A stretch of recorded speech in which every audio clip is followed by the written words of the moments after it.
আপনি কি জানেন আপনার জীবনে বর্তমানে যে দুর্ভাগ্য, এটা কোনো কাকতালীয় ঘটনা নয়।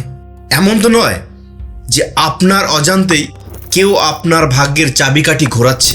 একটু মনে করে ভেবে দেখুন তো, কতবার এরকম হয়েছে আপনি ঋণের জাল থেকে বেরোনোর চেষ্টা করছেন, কিন্তু একটা শোধ হতে না হতেই আরেকটা যেন আপনার ঘাড়ে এসে চাপ দিচ্ছে। আপনি পরীক্ষা ভালো দিচ্ছেন, ইন্টারভিউ ভালো দিচ্ছেন, কিন্তু চাকরির যে নিয়োগপত্র সেটা অন্য কেউ নিয়ে চলে যাচ্ছে। আপনি ব্যবসা পাল্টাচ্ছেন, স্ট্র্যাটেজি পাল্টাচ্ছেন, জি জান লাগিয়ে পরিশ্রম করছেন, কিন্তু শেষ পর্যন্ত নিটফল জিরো। এই সিচুয়েশনটাকে বলা হয় কার্মিক সাইকেল। আর এর পেছনে অনেক সময় লুকিয়ে থাকে এক ভয়ঙ্কর তন্ত্রক্রিয়া, যেটাকে বলা হয় স্তম্ভন বিদ্যা।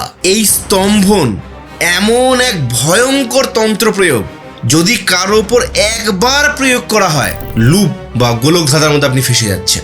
এক কথায় আপনার যা ভোগ করার কথা ছিল, আজকে তা অন্য কেউ ভোগ করার জন্য রেডি হয়ে বসে আছে। তাহলে আপনি কি চান যে আপনার এই সারা জীবনের করা পরিশ্রমের ফল অন্য কেউ ভোগ করে যাক?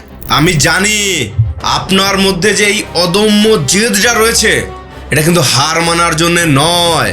এই অন্ধকার এবং এই জঘন্য সমস্যার চক্রগুহ থেকে বেরোনোর একমাত্র উপায় হলো মা বগলামুখী। শত্রু বিনাশিনী মা পীতাম্বরী পারেন একমাত্র আপনার এই স্তম্ভন বিদ্যাকে নিমেষে চূর্ণ করে দিতে। বছরে 4টি নবরাত্রি আসে, আর এই 4টে নবরাত্রির মধ্যে যে কোনো একটি নবরাত্রিতে পুরো এই 9 দিন আপনি যদি এই মা বগলামুখীর শ্রেষ্ঠ মন্ত্র প্রতিদিন 108 বার করে একদম সাত্ত্বিকভাবে থেকে জপ করতে পারেন, তবে বিশ্বাস করুন আপনি সারা জীবনের জন্য এই কার্মিক লুপ থেকে আপনি বেরিয়ে আসবেন। আপনার আটকে থাকা সাফল্য আপনার দরজায় কড়া নাড়বে। হয় এখনই স্তম্ভন বিদ্যার কোনো একটা উপায় করুন, আর নইলে পরে কিন্তু সারা জীবনে ব্যর্থতার ঘানি বয়ে বেড়াতে হবে। এই শক্তিশালী তথ্যটি যাতে আপনার জীবন থেকে হারিয়ে না যায়, তাই পেজটিকে এখনই ফলো করে রাখুন। ভিডিওটাকে লাইক দিয়ে নিজের টাইমলাইনে সেভ করে রেখে দিন, কারণ কাল হয়তো আপনার এই সুযোগটা হাতছাড়া হয়ে যেতে পারে।